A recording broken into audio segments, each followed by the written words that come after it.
Tonight on The Edge, the UAW announces a shocking surprise strike at Ford's most profitable plant. Nearly 9,000 workers left their job at the Kentucky truck plant tonight. And now Shawn Fain is teasing another update for Friday.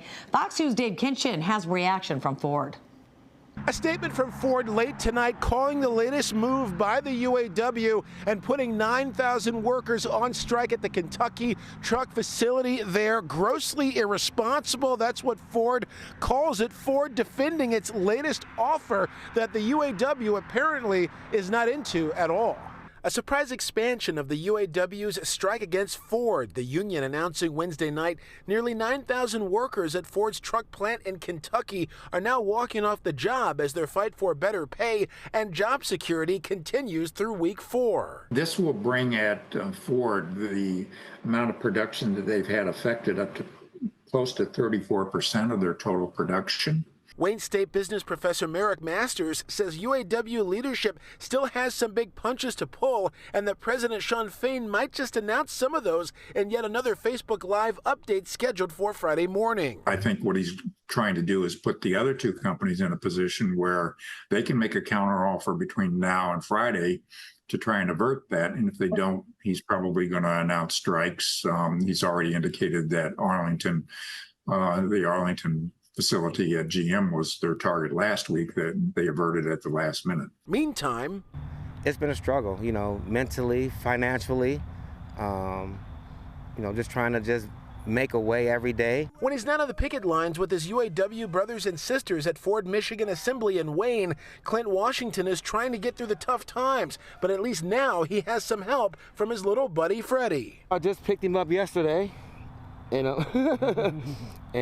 I needed him in my life, as a support animal.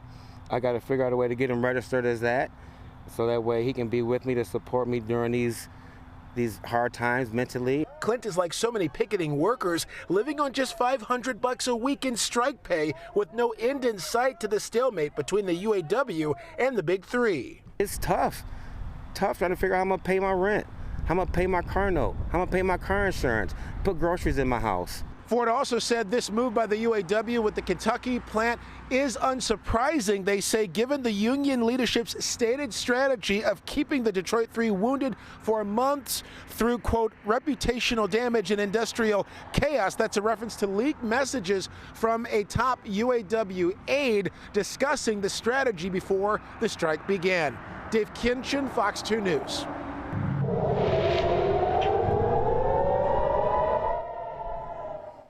Alert sirens ring once again in northern Israel for a 5th day of fighting. Hamas's attack on Israel is uniting Prime Minister Benjamin Netanyahu and opposition leader Benny Gantz as they form the new unity government and a war cabinet.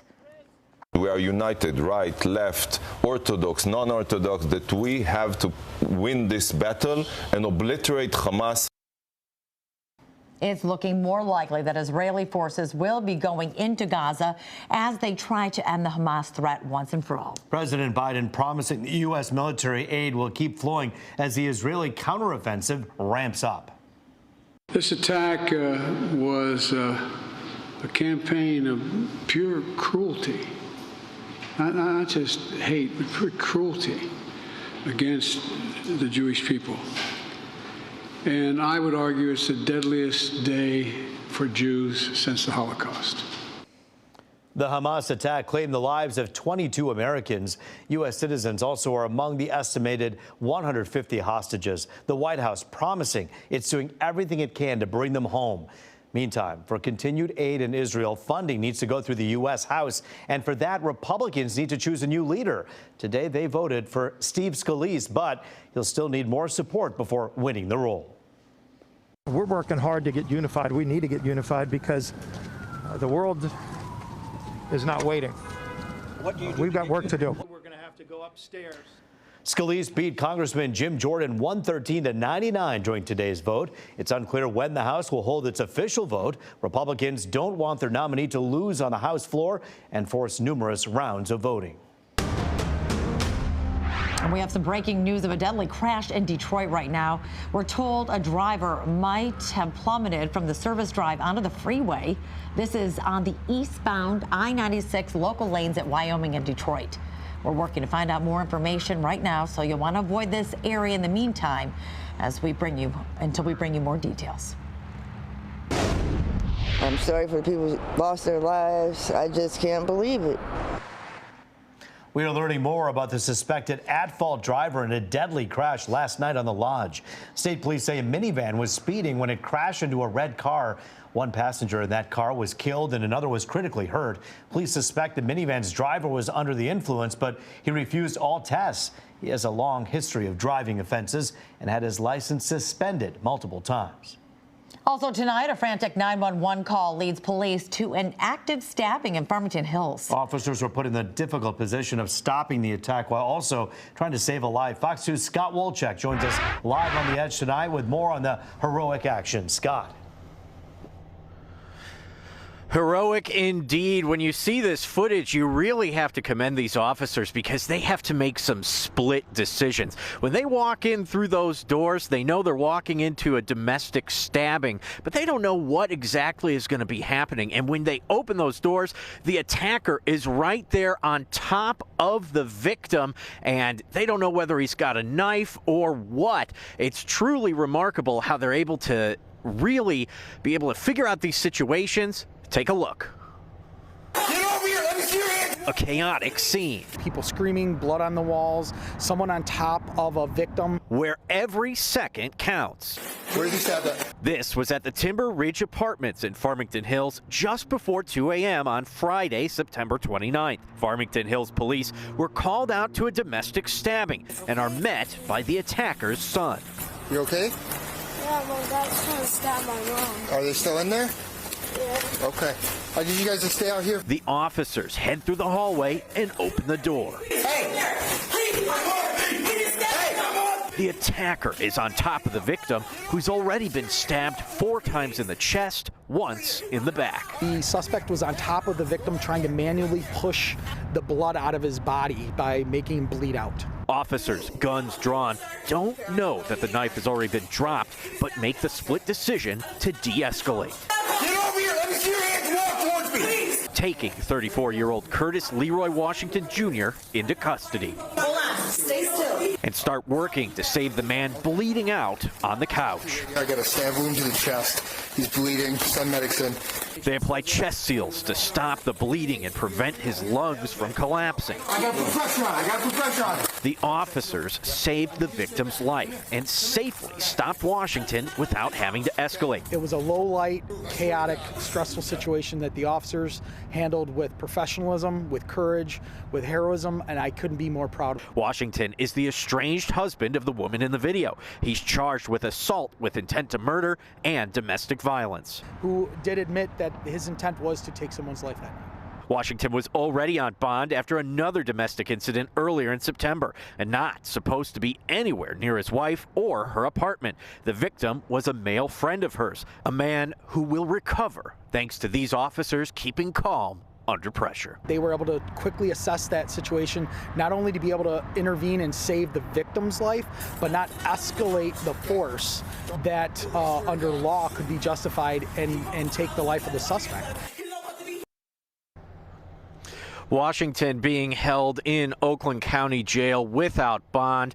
I have gotten an update on that stabbing victim. They're out of the hospital and recovering at home. Reporting live in Farmington Hills, Scott Wolchek on the Edge. Roop, back to you. Just heartbreaking to see that little child so calmly say that his mom was stabbed inside. But you really think about timing here. Thank goodness those police got there when they did, as that was just escalating and getting worse for both of the victims. Absolutely, Roop. I mean, you saw how fast everything played out, and you heard what the police chief had to say. I mean, the guy was on top of him, pushing down and trying to make him bleed out. I mean, you know, it's these are some very intense situations that these officers are getting into, and it's lucky that they were there to help these people out. We're glad that they're going to hopefully be okay after such a terrible, terrible day. Thank you, Scott Wolchek, for that live report tonight.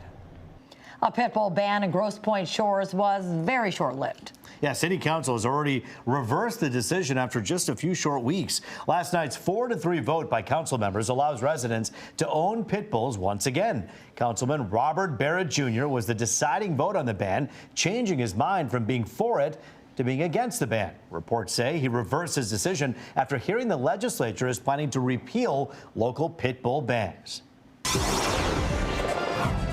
Well, if you blinked, you might have missed it.